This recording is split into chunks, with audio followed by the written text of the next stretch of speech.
محترم سامعین کرام، واجب الاحترام دوستوں بزرگوں، اللہ رب العزت کو اپنے بندوں سے بہت محبت ہے اور اس کی بہت ساری نشانیاں ہم اپنی آنکھوں دیکھ رہے ہیں۔ سارے جہان کو اللہ نے اپنے بندوں کے لیے سجایا ہے، یہ اللہ کی محبت کی علامت ہے۔ آسمان بنائے اپنے بندوں کے لیے، اللہ کی محبت ہے۔ زمین بچھا دی، بچھونا بنا دیا، یہ اللہ کی اپنے بندوں سے محبت ہے۔ پہاڑ بلند و بالا زمین پر رکھ دیے اور ان میں خزانے رکھے، اللہ نے اپنے بندوں کے لیے، یہ اللہ کی محبت ہے۔ مشرق سے سورج نکلتا ہے، روزانہ مغرب میں غروب ہوتا ہے، ساری دنیا کو روشن کرتا ہے، انسان اس سے فائدہ اٹھاتے ہیں، یہ اللہ کی محبت ہے اپنے بندوں سے۔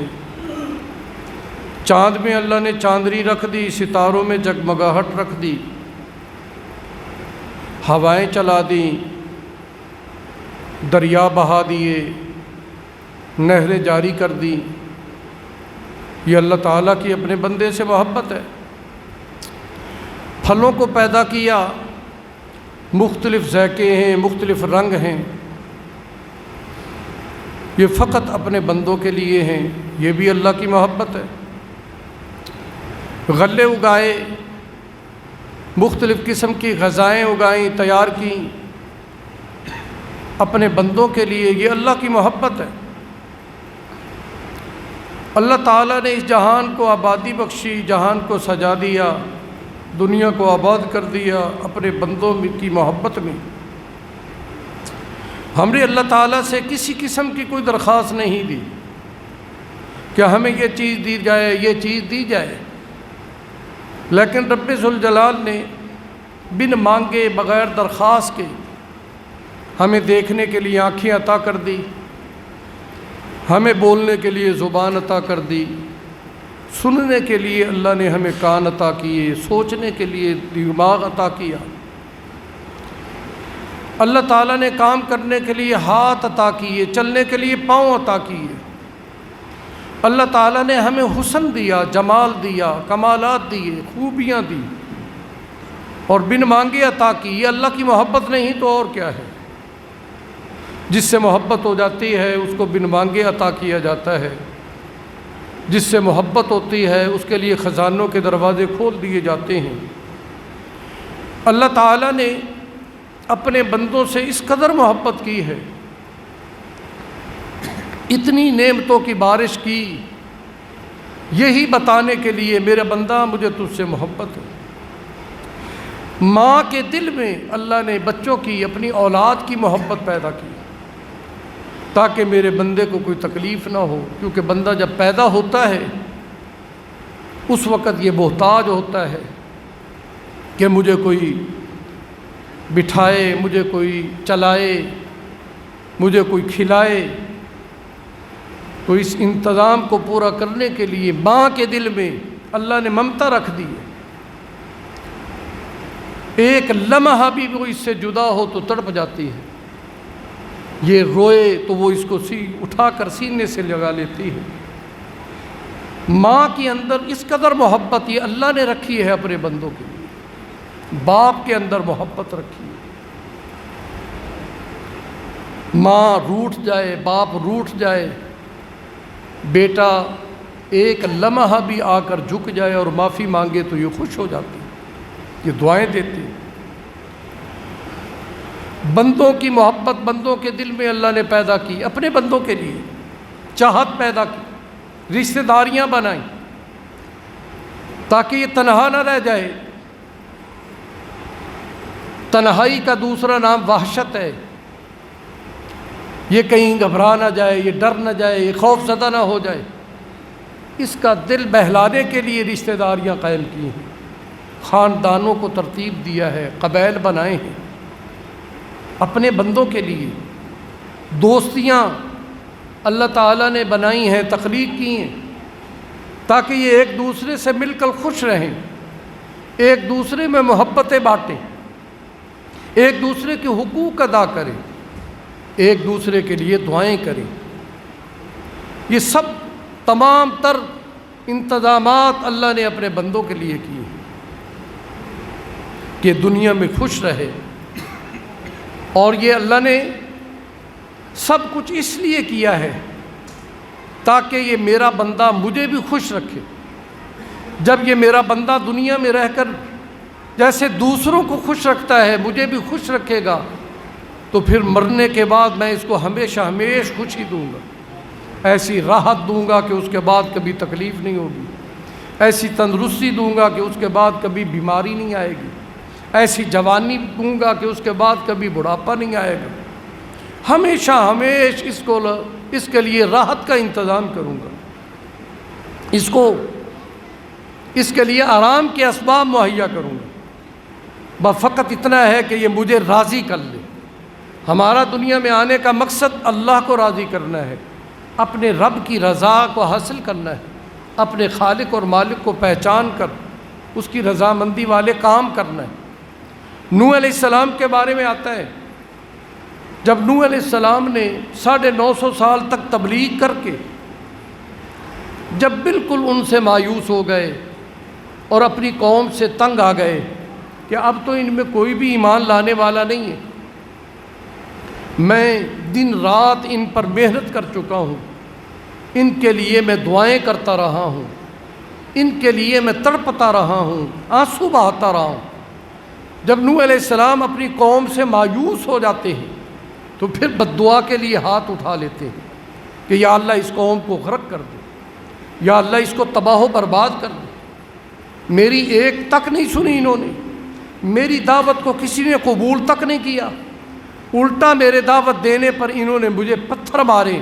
مجھے زخمی کیا ہے، مجھے تڑپایا ہے، رلایا ہے، مجھے تکلیفیں دی۔ یا اللہ کوئی بھی زمین پر چلتا ہوا نظر نہ آئے، سب کو تباہ و برباد کر۔ اللہ رب العزت نے نوح علیہ السلام کی بد دعا کو قبول کر لیا، سیلاب بھیجا،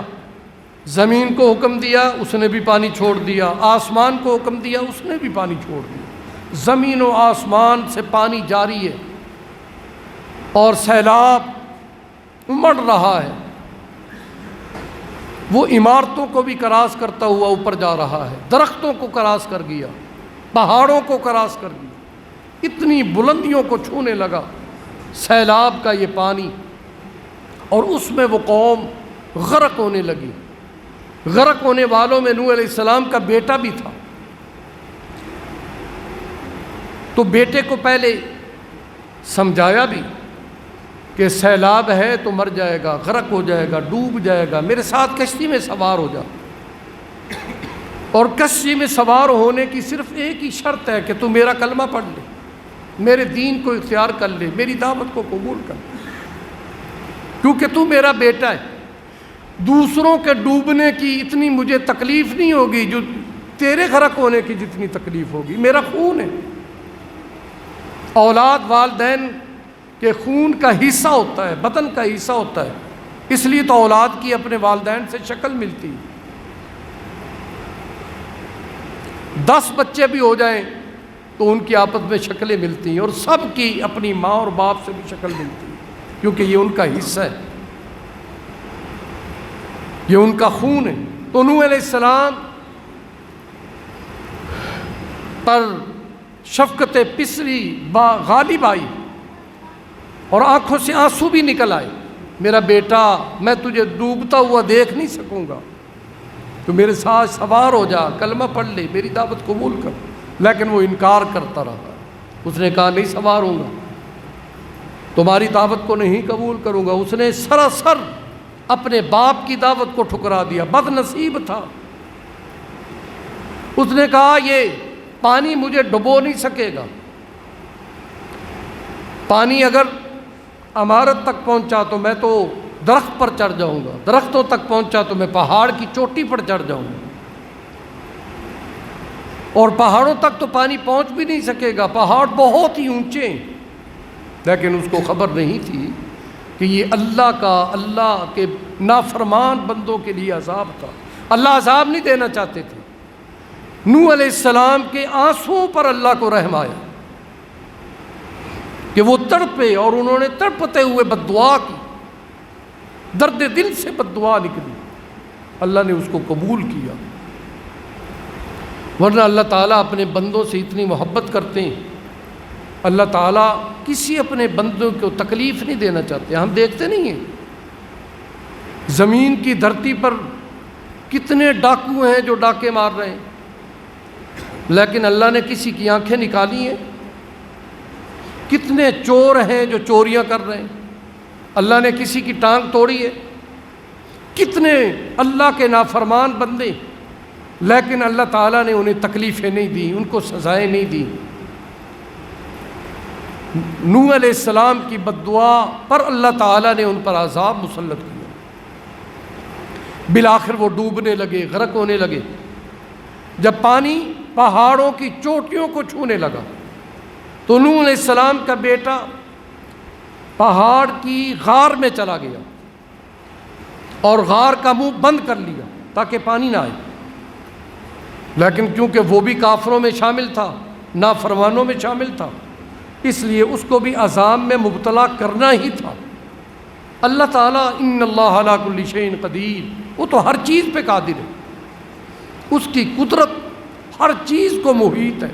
ہر چیز پر غالب ہے اور حاوی ہے۔ تو اللہ کی قدرت غالب آئی اور اس کا اسی غار کے اندر پیشاب جاری ہو گیا، اتنا جاری ہوا کہ بند ہونے کا نام ہی نہیں، یہاں تک کہ اسی کے پیشاب سے وہ غار بھر گئی اور اپنے ہی پیشاب میں ڈوب کر مر گیا۔ پانی سے بچنے والا پیشاب میں ڈوبا۔ نوح علیہ السلام نے جب یہ منظر دیکھا تو رونے لگے، زارو قطار رونے لگے، یا اللہ یہ میرا بیٹا ہے۔ وہ اللہ تعالیٰ نے تنبیہ کی، ڈانٹ پلائی، اے میرے نبی یہ تمہاری آل میں سے نہیں ہے، یا اللہ یہ میرا بیٹا، میں نے پالا۔ فرمایا کہ نہیں، تیری آل میں سے وہ ہیں جو تیرے ساتھ کشتی میں سوار ہو چکے، جو تیری دعوت کو قبول کر چکے، جو تیرے دین کو اختیار کرتے، وہ تیری آل ہے، وہ تیرے اہل ہیں، یہ اہل نہیں ہے۔ جو تیرے نقش قدم پر ہیں وہ تیرے ہیں، اور یہ جو نافرمان ہیں یہ تیرے نہیں ہیں، چاہے تیرا بیٹا ہے پھر بھی یہ تیرا نہیں، یہ میرے بھی دشمن ہے، تیرے بھی دشمن ہے۔ اب روایات میں آتا ہے کہ نوح علیہ السلام کی پوری قوم جب غرق ہو گئی، یہاں تک کہ جانور بھی سارے ختم ہو گئے، زمین پر چلنے والی رینگنے والی مخلوق ساری تباہ ہو گئی، ختم ہو گئی۔ اس لیے تو اللہ تعالیٰ نے سیلاب آنے سے پہلے نوح علیہ السلام سے فرمایا تھا کہ ہر جانور کا ایک ایک جوڑا تم اپنے ساتھ کشتی میں سوار کرو، کیونکہ سب پر جب عذاب آتا ہے تو اس میں سارے اس عذاب کی لپیٹ میں آتے ہیں۔ عذاب چند بندوں کی وجہ سے آتا ہے لیکن لپیٹ میں سب آ جاتے ہیں۔ اب جانوروں کا کیا قصور تھا، لیکن وہ جانور نافرمانوں کے تھے، جب نافرمان تباہ ہونے لگے تو وہ بھی اس کے اندر ہی تباہ ہو گئے، لپیٹ میں آ گئے۔ اللہ کے اس عذاب نے کسی کو نہیں چھوڑا، درخت بھی ختم ہو گئے، کئی سال تک جس زمین پر سیلاب آیا اس زمین پر کئی سال تک پیداوار ختم ہو گئی، اس کی جڑیں جل گئیں پانی کی وجہ سے، اور تعفن پھیل گیا۔ 6 ماہ تک وہ پانی کھڑا رہا، پھر جب وہ خشک ہوا تو ان کے لاشیں پڑے ہوئے تھے اور ان میں بدبو آ رہی تھی۔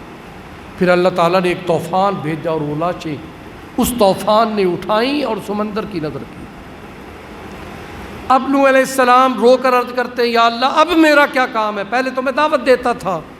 جن کو دعوت دیتا تھا وہ تو سیلاب کی نظر ہو گئے، اب میں تنہا ہوں، یہ چند ہیں جو میرے ساتھ ہیں، جو میرا کلمہ پڑھے تھے، اب میں کیا کروں؟ تو روایات میں آتا ہے کہ نوح علیہ السلام کو اللہ نے حکم دیا کہ اب تم برتن بنانے شروع کرو، مٹی کے برتن بناؤ۔ تو وہ مٹی سے پیالے بنانے لگے، مٹی سے تمام کھانے پینے کے برتن تیار کرنے لگے، گلاس بن رہے ہیں، جگ بن رہے ہیں، پلیٹیں بن رہی ہیں، تھالیاں بن رہی ہیں، لوٹے تیار ہو رہے ہیں، گھڑے بن رہے ہیں، مٹکے بن رہے ہیں، مٹی کے برتن بنائے چلے جا رہے ہیں، بنائے چلے جا رہے ہیں، لیکن دل دل میں سوچ بھی رہے ہیں کہ یہ برتن جو اللہ نے بنانے کا حکم کیا ہے، آخر ان کو استعمال کون کرے گا؟ استعمال کرنے والے تو ہے نہیں، اور مجھے اللہ نے حکم دے دیا کہ تم اب دن رات برتن بناؤ۔ برتن بناتے بناتے لمبا عرصہ گزر گیا اور برتنوں کے ڈھیر لگ گئے۔ جب بہت برتن بن گئے تو نوح علیہ السلام نے عرض کی، یا اللہ اب اتنے جو برتن بن گئے، استعمال کرنے والا تو کوئی نہیں، آخر ان کا کرنا کیا ہے؟ جب نوح علیہ السلام نے یہ پوچھا تو اللہ تعالیٰ نے فرمایا کہ میرے پیغمبر، اگر تم برتن بناتے بناتے تھک گئے ہو اور تم دیکھ رہے ہو کہ برتن بہت زیادہ بن گئے ہیں، تو پھر ایسے کرو کہ ان کو توڑ دو۔ توڑنا تو آسان ہے، بنانا مشکل ہے۔ تو نوح علیہ السلام کے دل پر چوٹ لگی کہ یا اللہ یہ کیسے ہو سکتا ہے؟ جن ہاتھوں سے میں نے اتنی محنت سے برتن تیار کیے ہیں، اب انہی ہاتھوں سے ہی توڑ دوں؟ فرمایا یہی احساس دلانے کے لیے ہی تو میں نے حکم دیا ہے، جن اپنے رحمت کے ہاتھوں سے میں نے اپنے بندوں کو بنایا ہے، تو میں نے بھی تو ان کو توڑا ہے، اور آپ نے بد دعا کہہ کر توڑوایا ہے۔ میں تو نہیں توڑنا چاہتا تھا، لیکن ابھی تو تمہیں کچھ احساس ہوا ہوگا کہ جو چیز جو ہاتھ سے بنائی جاتی ہے، محنت سے تیار کی جاتی ہے، پھر اسی ہاتھوں سے جب ان کو ختم کیا جاتا ہے تو دل پر کیا گزرتی ہے، کتنی تکلیف ہوتی ہے۔ یہ احساس پیدا کرنے کے لیے میں نے یہ حکم دیا کہ اب توڑو۔ مجھے تکلیف ہوئی، میرے اپنے ہاتھوں سے بندے بنائے ہوئے تم نے توڑائے اپنی بد دعا سے، تو میں نے تم سے برتن بنوائے، اور اب یہ کہہ رہا ہوں کہ تم توڑو، کیونکہ مجھے اپنے بندوں سے پیار ہے، اپنے بندوں سے محبت ہے۔ حدیث پاک میں آتا ہے، حضور نبی کریم صلی اللہ علیہ وسلم نے فرمایا، بخاری اور مسلم ہی حدیث،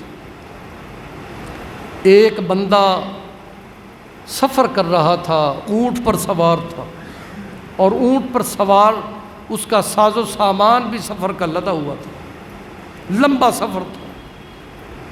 چلتے چلتے ایک جنگل میں داخل ہوا، وہ جنگل بڑا تھا، ختم بھی نہیں ہو رہا، وہ تھک گیا۔ ایک درخت اس کو نظر آیا، وہ درخت کے ساتھ اپنا اونٹ اس نے باندھ دیا، درخت کے سائے کے نیچے آرام کرنے لگا، لیٹ گیا۔ تھوڑی دیر کے بعد جب اس کی آنکھ کھلی تو اونٹ غائب تھا، اس کو نظر نہیں آیا، تو پریشان ہو گیا، پریشانی کے عالم میں اٹھا کہ یہ تو جنگل ہے، اب میں اس کو تلاش کہاں کروں، کون کھول کر لے گیا ہے اس کو، کہاں چلا گیا؟ پریشانی کے عالم میں وہ ادھر ادھر گھومنے لگا، دوڑنے لگا، دیکھنے لگا،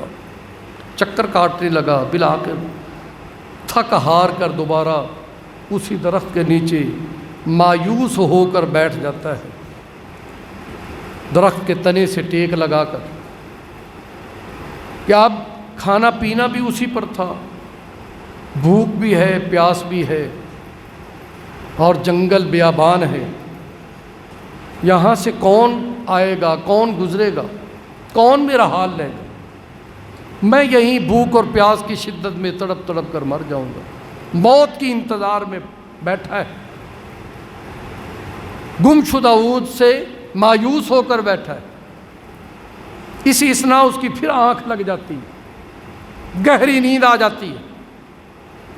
تھوڑی دیر کے بعد جب پھر اس کی اچانک آنکھ کھلتی ہے تو اونٹ اپنے سامنے پاتا ہے۔ اونٹ دیکھ کر اس کی خوشی کی انتہا نہ رہی، اور فرتے خوشی میں، جذبات میں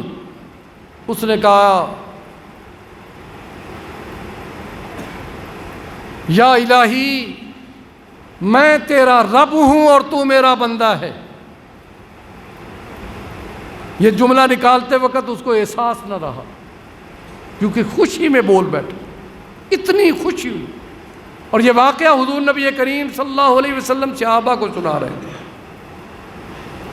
صحابہ نے عرض کی یا رسول اللہ پھر کیا ہوا؟ فرمایا میں نے تو یہ ایک مثال دی ہے تمہیں کہ وہ بندہ گمشدہ اونٹ کو دیکھ کر جب خوش ہوا، اتنا خوش ہوا کہ اپنا جملہ بھی وہ الٹ کہہ بیٹھا۔ اللہ رب العزت جب کوئی گناہگار بندہ اللہ کے دربار میں آ کر توبہ کر کے صلح کر لیتا ہے، اللہ رب العزت اس بندے سے زیادہ خوش ہو جاتے ہیں کہ میرا گمشدہ بندہ میرے پاس آ گیا، میرے پاس لوٹ آیا، میری رحمت اس کی انتظار کر رہی تھی کہ یہ کب آئے، اور یہ آ گیا۔ وہ حضور یہ فرمانا چاہتے تھے، یہ سمجھا رہے تھے کہ اللہ کو اپنے بندے سے بہت پیار ہے، اللہ کو اپنے بندے سے بہت محبت ہے۔ حضور نبی کریم صلی اللہ علیہ وسلم نے اللہ کی محبت بیان کی، اور ایک مرتبہ آپ نے قرآن پاک سے وہ آیات نکالی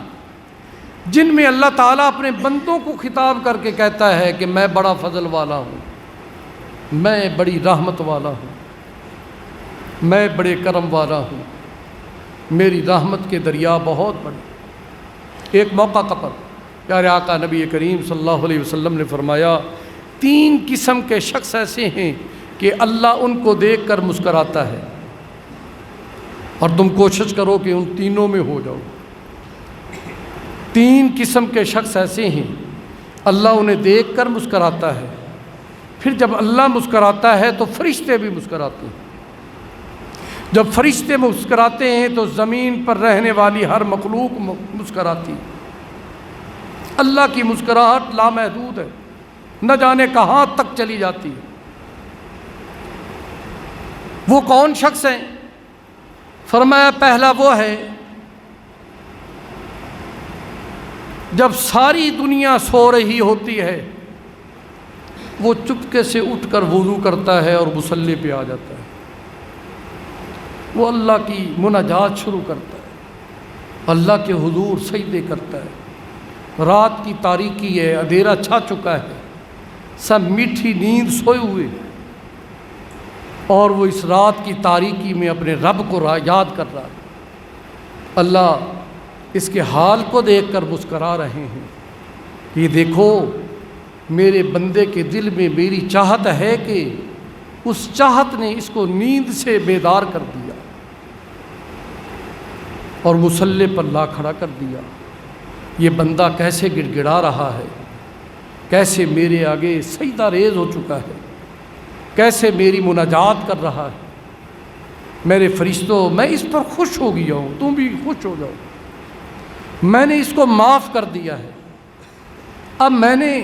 اس بندے کو اپنا بہت زیادہ محبوب بنا لیا، محبت پہلے بھی تھی لیکن اب مجھے اس بندے سے بہت زیادہ محبت ہو۔ حضور نبی کریم صلی اللہ علیہ وسلم نے فرمایا دوسرے قسم کے وہ بندے ہیں جب فرض نماز کی صفیں درست ہو رہی ہوتی ہیں اور یہ صفوں میں مل رہے ہوتے ہیں، صف قیام کی حالت میں ہے اور پیچھے سے آدمی تیزی سے چلا آ رہا ہے کہ میری رکعت نہ رہ جائے۔ یہ جو تیزی سے چلنے والا بندہ ہے اور صفوں میں ملنے والے یہ جو اللہ کے بندے ہیں، ان کی اس حالت کو دیکھ کر اللہ رب العزت مسکراتے ہیں، اللہ خوش ہوتے ہیں، اور اللہ تعالیٰ فرماتے ہیں کہ میرے بندوں میری چاہت تمہیں میرے دربار میں لے کر آئی اور تم سیدھے کھڑے ہو گئے میرے سامنے، اور میرے سامنے کھڑے ہو کر تم نے ہاتھ باندھ لی، مجھے تم سے پیار ہو گیا ہے، میں نے تم کو اپنا محبوب بنا لیا۔ حضور نبی کریم صلی اللہ علیہ وسلم نے فرمایا وہ مجاہد، تیسرا وہ مجاہد جو جہاد میں اعلاء کلمت اللہ کے لیے نکلا اور آ کر صفوں میں کھڑا ہو گیا کفر کے مقابلے، حالانکہ اسے پتہ ہے کہ اب اللہ کے دشمنوں سے مقابلہ ہے، اس میں زخمی ہو جاؤں گا، میں اس میں قتل کر دیا جاؤں گا، میں شہید کر دیا جاؤں گا، لیکن اپنی جان کی پرواہ کیے بغیر یہ میدان میں آ گیا ہے، میری محبت لے کر آئی ہے۔ ان مجاہدین کو صفوں میں دیکھ کر اللہ رب العزت مسکراتا ہے، اللہ خوش ہوتا ہے۔ حضور نبی کریم صلی اللہ علیہ وسلم نے فرمایا، اور قرآن پاک میں بھی اس کا واقعہ ہے، آپ کے ہاں مہمان آیا اور رات کے وقت آیا، آپ نے صحابہ کرام کو جمع کیا اور فرمایا کہ میرے اس مہمان کی کون مہمان نوازی کرے۔ ایک صحابی غریب تھے، وہ اٹھے اور کہ یا رسول اللہ میں لے کر اپنے گھر جاتا ہوں، ان کو کھانا کھلاتا ہوں۔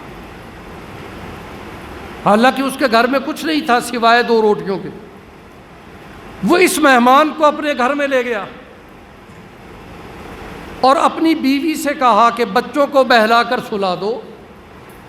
آج وہ بھوکے سو جائیں تو کوئی بات نہیں، حضور کا مہمان ہے، اور آج ہم نے بھی کھانا نہیں کھانا، کیونکہ 2 ہی تو روٹیاں ہیں، ایک تم نے کھانی تھی، ایک میں نے کھانی تھی، ہم بھی بھوکے رہ جائیں، حضور کے مہمان کو کھلا دیں، شاید اسی وجہ سے ہماری مغفرت ہو جائے، بخشش ہو جائے۔ ایمان والا جب کوئی نیکی کا کام کرتا ہے تو اس کے دل میں یہی ہوتا ہے کہ ہو سکتا ہے اسی نیکی میں میری مغفرت ہو جائے، یہی نیکی میری نجات کا ذریعہ بن جائے، اور چراغ کو کسی بہانے بجھا دینا، اندھیرا ہو جائے، ہم ساتھ ہی بیٹھیں گے، ہاتھ ہلاتے رہیں گے، اس کو محسوس ہو کہ یہ بھی میرے ساتھ کھا رہے ہیں، یہ تنہائی محسوس نہ کرے، لیکن ہم کھائیں گے نہیں، روٹی کی طرف ہاتھ لے جا کر پھر منہ کی طرف لے جائیں گے، یہ محسوس کرے گا کہ یہ بھی کھا رہے ہیں۔ رات کو بھوکے ہی سو گئے مہمان کو کھلا کر، صبح جب نماز فجر پڑھنے کے لیے مسجد نبوی میں آئے، دروازے سے داخل ہوئے تو حضور دیکھ کر مسکرائے۔ صحابہ نے عرض کی یا رسول اللہ آپ کیوں مسکرائے؟ فرمایا اس آنے والے صحابی کو دیکھ کر میرا رب بھی مسکرایا، جب میرا رب مسکرایا تو میں بھی مسکرایا، جب حضور مسکرائے تو صحابہ بھی مسکرائے۔ اس صحابی نے منظر دیکھا تو وہ بھی مسکرایا، پھر وہ حضور کے قدموں میں آ کر بیٹھ گیا،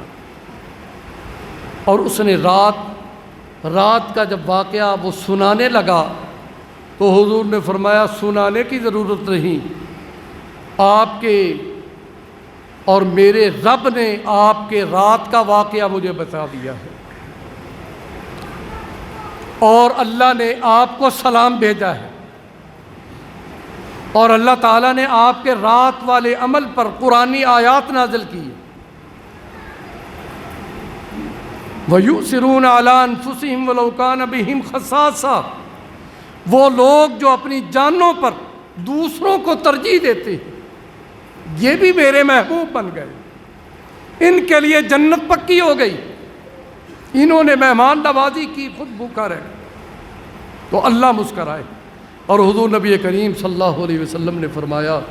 کہ قیامت کے دن بھی ایک بندہ ہوگا کہ اس کو دیکھ کر اللہ مسکرائیں گے، وہ کون بندہ ہے؟ فرمایا دوزخ سے نکلنے والا سب سے آخری بندہ، ایمان کی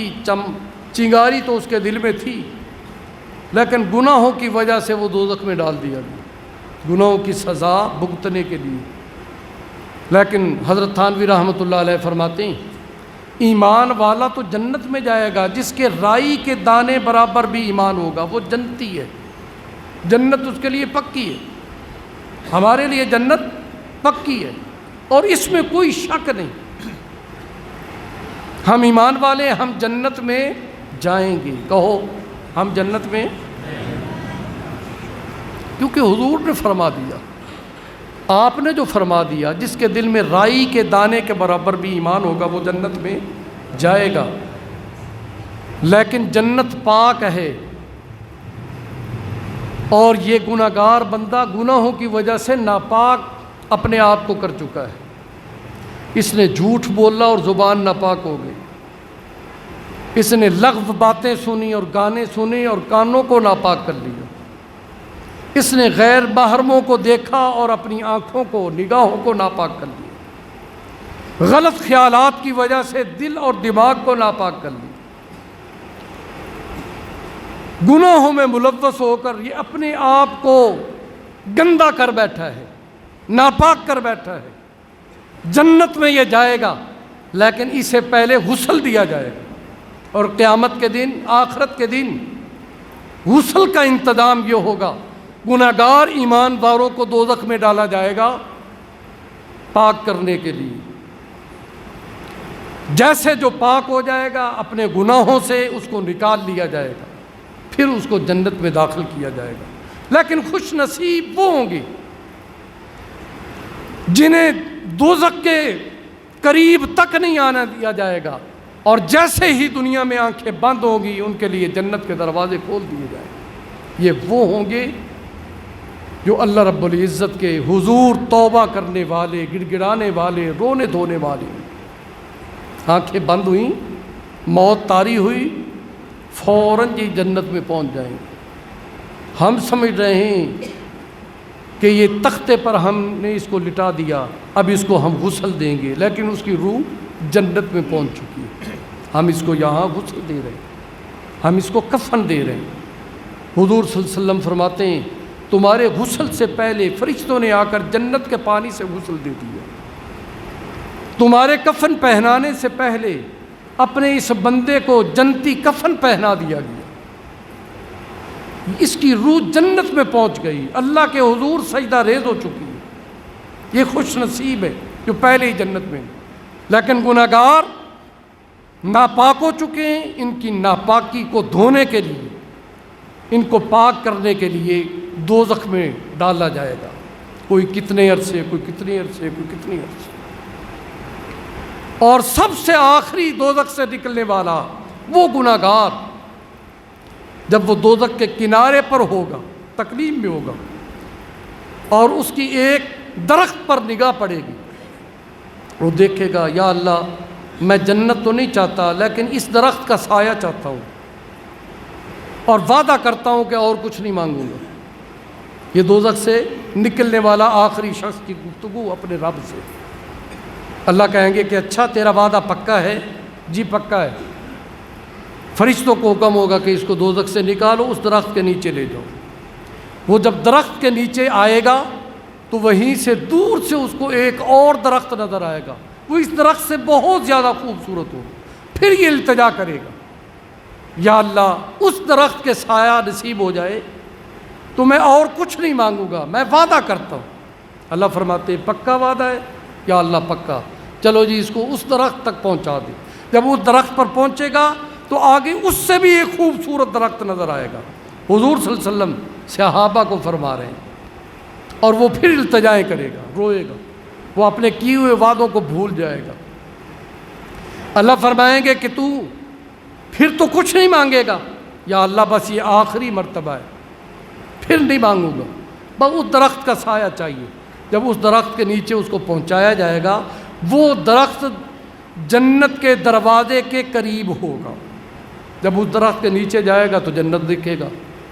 اور جنت میں لوگوں کو دیکھے گا، جنت کی اس کو نہریں نظر آئیں گی، جنت کی ٹھنڈی ہوائیں محسوس کرے گا، خوشبوئیں محسوس کرے گا۔ پھر وہ کہے گا کہ یا اللہ بس اب آخری التجا ہے، بڑے وعدے میں نے توڑ دیے، اب آخری وعدہ ہے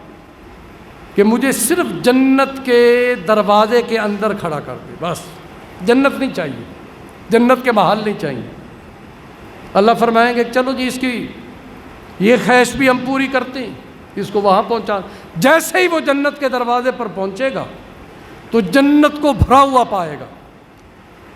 اور اللہ سے کہے گا کہ یا اللہ جنت میں میرے لیے تو کوئی جگہ ہی نہیں ہے، یا تو میرے لیے بھی کوئی جگہ بنا یا مجھے یہاں سے نکال، مجھے واپس کر۔ اللہ فرمائیں گے کہ تیرے لیے یہ جو تجھے جنت نظر آ رہی ہے اس سے 10 گنا بڑی جنت میں تجھے دوں گا۔ وہ سن کر ہنسے گا اور کہے گا کہ یا اللہ رب ہو کر تو مجھ سے مذاق کرتا ہے، میرا مالک ہو کر، خالق ہو کر تو مجھ سے مذاق کرتا ہے، میرے لیے تو جگہ نہیں ہے اس جنت میں، اور تو کہتا ہے کہ اس سے 10 گنا بڑی جنت دیں گے۔ تو حضور صلی اللہ علیہ وسلم نے فرمایا کہ اللہ تعالیٰ اس کی یہ بات سن کر مسکرائیں گے۔ اور جب حضور صلی اللہ علیہ وسلم نے یہ بات فرمائی تو آپ بھی مسکرائے، اور حضور صلی اللہ علیہ وسلم کو دیکھ کر صحابہ مسکرائے۔ یہ حدیث تقریباً ہر حدیث کی کتاب میں موجود ہے، اور اس حدیث کا نام ہے حدیث تبسم۔ جب بھی یہ حدیث کوئی شیخ الحدیث بیان کرتا ہے تو وہ مسکراتا ہے، اس کو دیکھ کر اس کے سامنے بیٹھنے والے شاگرد مسکراتے ہیں۔ آج 1450 سال گزر گئے، لیکن اس حدیث پر کیونکہ حضور مسکرائے تھے، جب بھی کوئی شیخ الحدیث کوئی محدث اس کو بیان کرتا ہے تو وہ بھی مسکراتا ہے۔ اس لیے میں نے 2 جمعے پہلے یہ کہا تھا کہ اللہ تعالیٰ نے حضور کی مسکراہٹ کو بھی محفوظ کر لیا ہے، کہ 1400 سال گزرنے کے بعد آج بھی پیارے آقا جو اس وقت مسکرائے تھے، آج بھی ان کی مسکراہٹ دنیا میں جاری اور ساری ہے۔ اللہ تعالیٰ ہم سے وہ کام لے لے جس پر اللہ مسکراتے ہیں، آمین تو کہو، اور جس پر حضور مسکراتے ہیں۔ دعا ہے اللہ تعالیٰ ہمیں اپنی محبت، اپنے پیارے محبوب کی محبت عطا فرمائے۔